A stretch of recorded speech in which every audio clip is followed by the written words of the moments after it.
Your iPhone camera usually does a good job at automatically adjusting the exposure. In other words, how bright or dark your photos and videos are. It'll measure your surroundings and adjust the camera accordingly to capture well-lit photos and videos. But if you want to, you can take over and manually adjust the exposure to make your photos darker or brighter.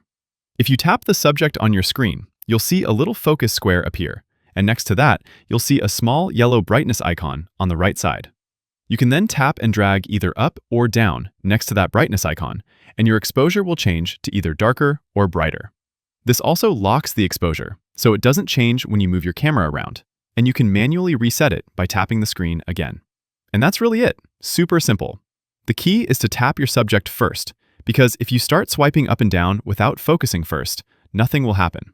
You can do a single tap to focus on your subject and then adjust the exposure. Or, if you want to lock your focus, you can tap and hold on your subject.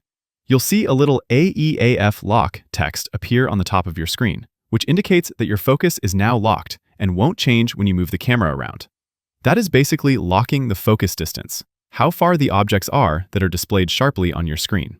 And of course, the exposure or brightness adjuster is available right next to it, like I showed. And that's how you adjust the brightness. Click that like button if this helped, and subscribe for more easy and simple guides like this.